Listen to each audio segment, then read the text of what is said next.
You already own the bottle. It is probably under your kitchen sink right now, blue as a summer sky, sitting next to the sponge you should have thrown out weeks ago. That $1 bottle of Dawn dish soap will kill more roaches, ants, fleas, and wasps than the $40 jugs the hardware store keeps trying to sell you. I know that sounds too plain to be true, but my people have been using soap this way for generations, long before the exterminator ever knocked on an English door. The companies that sell you poison have no reason to tell you this. None. There is no profit in a family that already has the answer under the sink.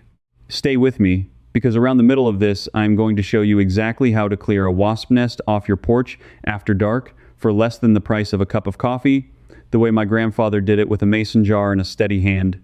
Before we start, do me one small favor. Drop a comment and tell me which pest is giving you the most grief right now. Roaches, ants, fleas, wasps, or the beetles chewing your garden to lace. I read them, and it tells me what to teach next. I grew up in Holmes County, Ohio, on a farm where the nearest store was a long buggy ride, and we did not make that trip for something we could fix at home. I remember standing in the milk house as a boy, watching my father mix a little soap into a bucket of water to wash down the flies off the cows in July. He never called it a hack, he called it Tuesday. And what I am about to hand you is that same plain knowledge, the kind the outside world paid to forget. Let me start with the roach, because that is the one that shames people the most, and it should not. Here is the thing nobody at the store will explain to you. A cockroach does not breathe through its mouth. It breathes through tiny holes along the sides of its body, little openings called spiracles, and those holes are guarded by a waxy, oily coating that keeps water out. That is why you can spray a roach with plain water all day and it just runs off. The bug is basically waterproof, wearing a little raincoat made of grease. Now here is where the dish soap changes everything. Dawn is what the chemists call a surfactant. That is a fancy word for something that breaks the surface tension of water and cuts through grease. It is the exact same reason it cleans the bacon fat off your skillet. When you mix that soap with water and hit a roach with it, the soap strips away that waxy raincoat and floods those breathing holes. The bug cannot close them fast enough.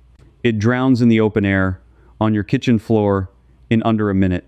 The recipe is simple, and you do not need to measure like a scientist. About 2 tablespoons of Dawn into a spray bottle filled with warm water. Shake it gentle so you do not make a mountain of suds. When you see a roach, do not stomp and chase, just soak it. Hit it directly, get it good and wet, and walk away. It will not survive that coating. There is real science under this, not just old-timer talk.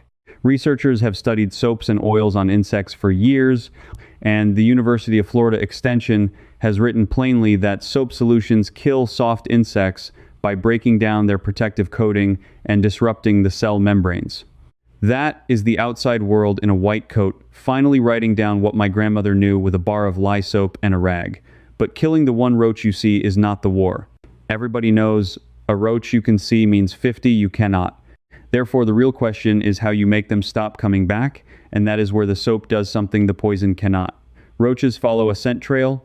They leave a little oily marker so their kin can find the water in the crumbs. When you wipe your counters and baseboards down with warm water and a good squirt of Dawn, you are not just cleaning, you are erasing the map. That greasy trail they laid down gets cut and dissolved by the surfactant, and the roaches that were following it get lost. Do this along the edges of the room, under the sink, behind the stove, once every few days for 2 weeks, and you break the highway they were driving on. Think of the money in that. A family will spend $300 a year, sometimes more, on a monthly exterminator service, and half of what that fellow sprays is the same kind of soap chemistry dressed up in a company logo and a clipboard. You already own the answer. It cost you $1. Now, ants. And ants are cleverer than roaches, so we have to be a little cleverer too. If you have ever watched a line of ants march across your windowsill, you have seen one of the wonders of creation. They walk in a perfect line because the one in front lays down a scent, a chemical the scientists call a pheromone trail, and every ant behind it follows that invisible thread like a rope. Break the rope and the whole line falls into confusion. Here is what most folks get wrong. They see the ants and they spray the ants. That does nothing. You killed the scouts. The nest sends more by supper time. My father taught me, you never fight the soldier when you can starve the fort. So you do two things with your Dawn. First, the immediate one. Mix that same soapy water, a couple tablespoons per spray bottle, and hit the trail itself, not just the ants. Wipe it down. You have now dissolved the pheromone rope, and the ants coming behind lose the path completely. They wander. They cannot find their way back to your sugar bowl. But wiping the trail is only the truce. To end it, you follow those ants back to where they come in, that little crack by the door frame or the gap under the window, and you clean that entry point hard with the soapy rag. The soap leaves a residue the ants will not cross because it has erased every scent marker they use to navigate. Oregon State Extension folks have noted that soaps disrupt insects at the surface level, and with ants, that surface is their whole language. Take away their language, and you have taken away their army. There is an old trick my grandmother used that goes one step further, and it costs almost nothing. She would take a shallow lid, mix a spoon of Dawn, a spoon of sugar, and warm water, and set it right where the ants traveled. The sugar calls them in. The soap breaks that waxy coating on their bodies the same as the roach, and it takes down the ones that carry it. Slow, patient, quiet. The plain way? Now, I told you ants were clever, and here is why that matters for what comes next. Ants and roaches are homebodies. They live in your walls, but fleas ride in on something warm and living, and that changes the whole fight. So let me show you the trap my mother used every summer, the one that costs you a bowl and a night's patience. Fleas are a torment, and if you have a dog or a cat or even just a warm house, you know the misery. The bites, the scratching, the little black specks in the carpet, and the pet store will happily sell you a treatment that runs $20, $30 a box, month after month after month. My mother never bought a single one. Here is the flea's weakness, and it is a beautiful thing. A flea is built to jump. It has a hard little body, and it can leap many times its own length, which is how it gets from the floor onto your ankle or the dog. That hard shell is coated, like all these bugs, in a thin layer that repels water. Same raincoat, different bug, which means the same soap undoes it. But the trick with fleas is not chasing them. You cannot chase a thing that jumps like that, so you make them come to you. Here is the trap, and it is so simple you will not believe it works until you see the bowl in the morning. Take a shallow dish. A pie plate works fine. Fill it with warm water and a good squirt of Dawn, enough to make it cloudy. Set it on the floor at night in the room where the fleas are worst, and here is the key part. Set a small lamp or a night light right over it so the light shines down on the water. Turn off every other light in the room. Fleas are drawn to warmth and light because to them warmth and light mean a living creature to feed on. All night long, they jump toward that glow, they land in the water, and the soap has broken the surface tension, so there is no film for them to bounce off of. They cannot climb out, they sink. In the morning, that dish will be black with them, and I have seen folks catch hundreds in a single night from one bowl. Now, does that clear an infestation in one night? No, and I will not lie to you and say it does. You run that trap 3 or 4 nights running, moving it room to room, and you wash the pet bedding in hot soapy water at the same time, because that bedding is the nursery. The University of Florida has documented that flea eggs and young fall off the animal and develop in the carpet and bedding, not on the pet. So you wash the bedding, you run the light trap, and you break the cycle where it actually lives, down on the floor, not on the poor dog. I remember my mother setting 3 of those pie plates around the house on a hot August night, one in the kitchen, one by the door, one in the sitting room, each with its little candle nearby before we had the lamp. By morning, she would show us the water and say, "That is what was biting you." There is a satisfaction in seeing your enemy in the bottom of a bowl.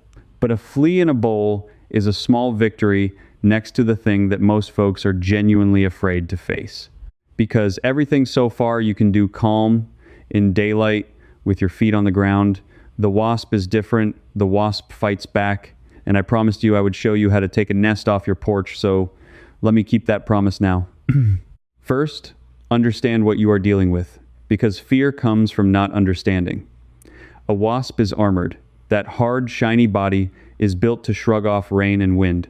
But that same body has those breathing holes down the sides, the spiracles, just like the roach, and it is just as helpless against soap. When soapy water coats a wasp, it clogs those holes, and the wasp drops almost instantly. Not in a minute, in seconds. It cannot fly, It cannot climb, it simply falls. The soap turns that armor into a trap. Here is the recipe, and make it stronger than the others. 1/3 of a cup of Dawn into a spray bottle, then fill the rest with water. You want it good and concentrated because you are only going to get one chance, and you do not want to be standing under a wasp nest wishing you had used more. Now the timing, and this is everything. You do this after dark, not at dusk. After full dark, when it is cool, because wasps cannot see well in the dark, and the cold makes them slow and sluggish, the whole colony is home and settled.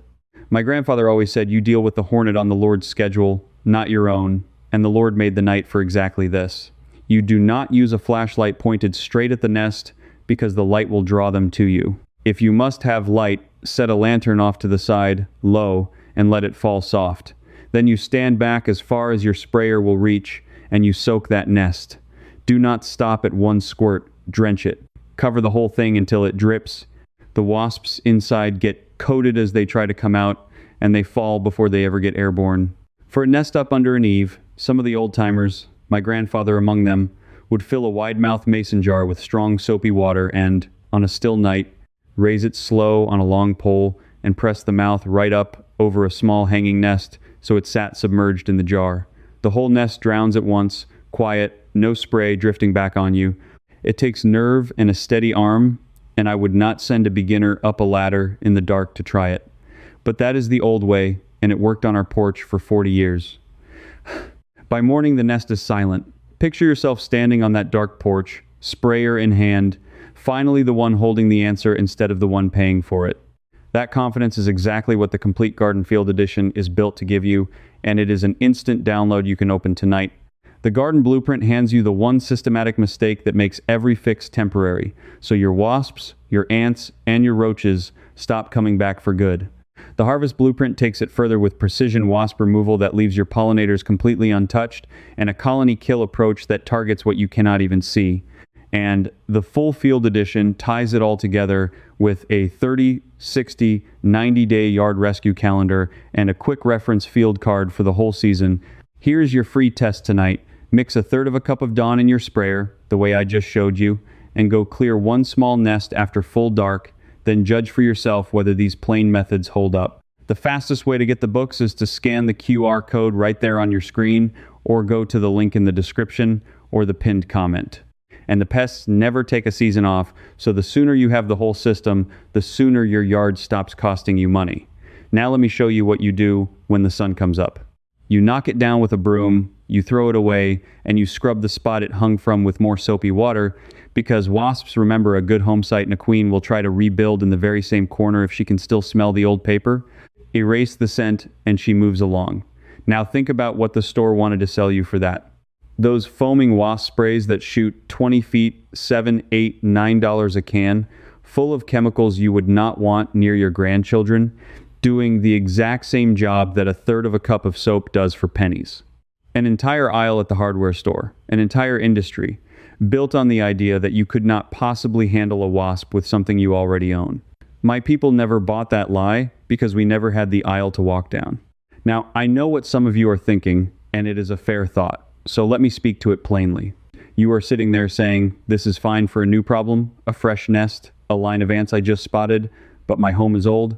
My garden has been here 30 years. I have got beds established, roses my late husband planted, a lawn I have babied for decades, and I am not about to go soaking all of it in dish soap. I hear you. That worry is exactly right, and it is exactly what I want to talk about, because the plain method was built for the established place, not the brand new one. Let me give you something you can do this very weekend on a garden that has been in the ground for years, with nothing but your Dawn and a watering can. If you have got aphids, those little green or black specks clustered on the tips of your rose canes and the undersides of your leaves, you do not need a systemic poison that soaks into the whole plant. Aphids are soft-bodied. They have no shell at all. That soap coating that takes a minute on a roach takes seconds on an aphid because there is nothing protecting it. You mix a gentle solution, and I mean gentle, 1 to 2 teaspoons of Dawn per gallon of water, no more, because on living plants, more soap will burn the leaves. You test it first. This is the part the impatient folks skip and then blame the method. Spray 1 leaf, just one, and wait a full day. If that leaf looks fine the next morning, no browning, no wilting, you are clear to spray the rest. Then you go out in the early morning or the evening, never the hot middle of the day, and you spray the undersides of the leaves where the aphids hide, and you coat them directly. They cannot survive it. You rinse the plant with plain water an hour or two later, so the soap does not sit and build up. This is the thing about an established garden. You have got beneficial insects living in it, ladybugs and lacewings that eat the aphids for you, earthworms working your soil, bees at your blossoms. The poison the store sells does not know the difference. It kills the ladybug with the aphid, and then next year your aphids come back worse because you murdered their natural enemy. The soap spray, used direct and rinsed off, hits the pest you aim at and spares the helper on the next leaf over. That is stewardship. That is not wasting the good the Lord already put in your yard to work for free. Colorado State Extension has written it plainly that insecticidal soaps only work on direct contact and have no lasting residue, which sounds like a weakness until you understand it is the whole point. No residue means no poison sitting on your tomatoes waiting for you to eat it. You spray, it works, it breaks down, it is gone. The old way was never about scorching the earth. It was about the light, careful touch that fixes the trouble without starting 3 more. And here is a bonus for the established lawn, because I know some of you fight grubs and the moles that come to eat them. A weekly soak of very mild soapy water over a small trouble patch, 1 tablespoon of Dawn in a gallon, drives many soft soil pests up toward the surface where the birds finish them, and it does not harm your established turf when it is kept that week. Test a corner first, always. The plain way rewards the patient. So that is the garden handled without tearing out a single thing you have grown. But I have been saving something. Everything I have told you so far. The roaches, the ants, the fleas, the wasps, the aphids. That is the knowledge my father and his father used out in the open, and plenty of old-timers know a piece of it. What I am about to give you is the one most people have never heard, the thing I almost did not share, because it is the piece that ties it all together and makes the soap do work you would swear it could not. Here is the secret. The soap alone is a killer, but the soap has always been a messenger too, and hardly anyone remembers how to use it as a messenger anymore. Let me explain what I mean, because this is the part worth the whole video. When you mix Dawn with water, you make a solution that carries other things deep into places they could never reach alone. The soap breaks the surface tension, remember, which means the water can now creep into cracks, soak into soil, cling to a leaf, and wet a bug that used to shrug water off. So, the old-timers used the soap not just to kill, but to carry. My grandfather kept a jug on the shelf in the barn that he called his all-trouble mix, and I did not understand it as a boy. It was warm water, a good squirt of Dawn, and a heaping spoon of cayenne pepper, sometimes a crushed clove of garlic left to steep in it overnight. On its own, cayenne and garlic do nothing much sitting on a leaf. But mixed into the soapy water, the soap makes that pepper stick to every surface and soak into every crack, and it carries the burning oil of the pepper right onto the bodies and into the breathing holes of the pests. The soap kills the soft ones outright, and the pepper it carries drives off everything the soap alone would miss: the beetles, the caterpillars, the squash bugs that chew your garden to ribbons.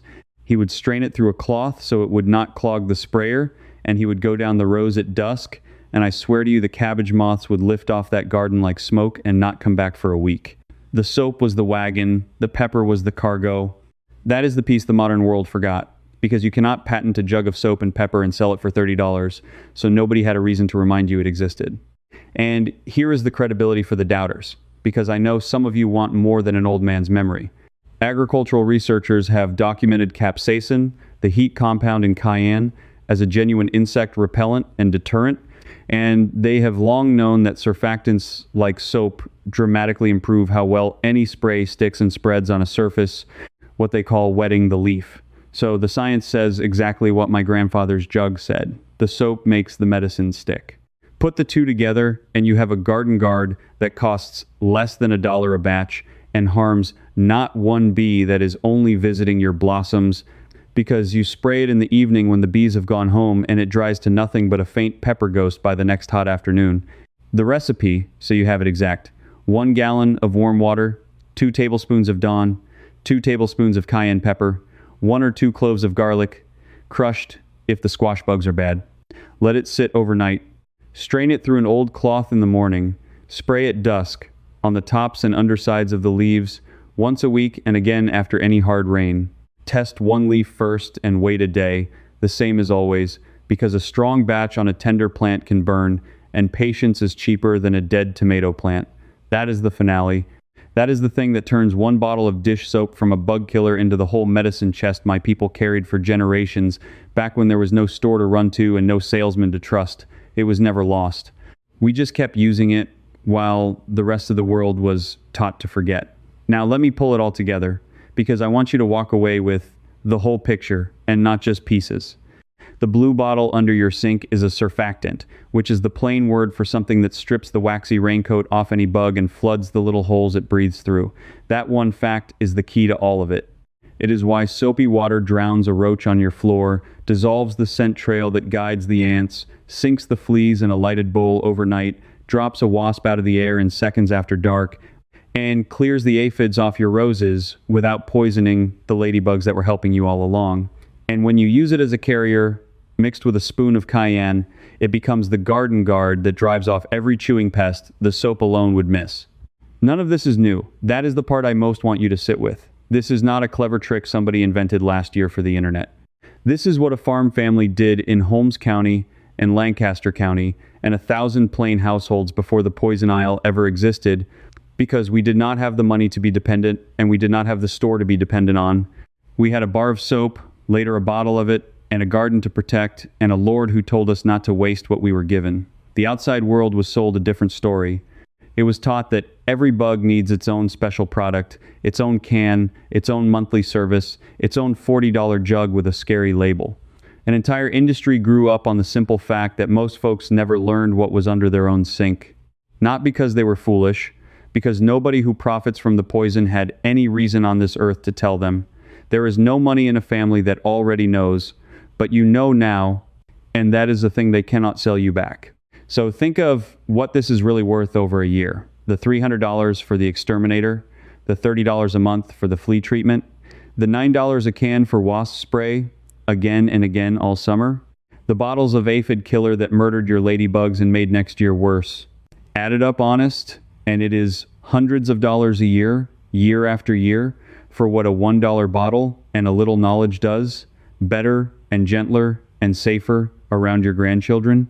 That is not a small saving. That is money that stays in your pocket where it belongs, and peace of mind that the stuff you are spraying near your food and your family will not haunt you. You are the kind of person who would rather know than be sold. That is the whole reason you watched this far. You do not like being told the only answer is the expensive one, because somewhere in you there is the same plain sense my grandfather had, the sense that says the simple old way is usually the true one, and the complicated new way usually has a salesman standing behind it. So here's what I ask you to do. Go back up to the top of the comments and tell me which pest you are fighting right now. The roaches, the ants, the fleas, the wasps, or the garden chewers. And tell me what part of the country you are in, because a wasp in Georgia and a wasp in Ohio keep a different schedule. And I want to point you right. Do not just think it, type it out, and leave it, because I read every one of them and I answer what I can. And your neighbor scrolling down learns from what you wrote too. And if you have gotten this far and something in it rang true, come along with us. Subscribing here is not about helping some channel chase numbers. It is about joining a bunch of folks who have decided they are done overpaying for what nature and the old ways already handed us for free, people recovering the plain knowledge that got quietly taken from them one product at a time. That is what this is. A community remembering. Next time, I am going to show you the one thing in your pantry, not the soap, something even more common, that my grandmother used to keep mice out of the grain barn for an entire winter without a single trap. And the reason it works has to do with a sense the mouse has that we do not, and once you understand it, you will never buy a bait station again. It is sitting in your cupboard right now, and you have walked past it 1,000 times. Keep the blue bottle handy. Keep the jug of pepper mix on the shelf, and do not let them talk you out of what your own two hands can already do. That is how my people have always lived, and only now is the world catching up. Before you go, let me tell you what waits inside the Amish field circle. This video showed you the idea. Inside, I hand you the full soap recipes, the part we could only touch on here. And if a bug has you stumped, you ask me right there and I answer myself. No machine, a real person. You would belong with thousands of Old Ways growers already sitting with us. Just point your phone camera at the code on your screen. Cancel anytime. Come sit with us. If these tips helped you keep the pests away, do stay a little longer with me. Subscribe and look around, because there is plenty more simple help waiting for you right here.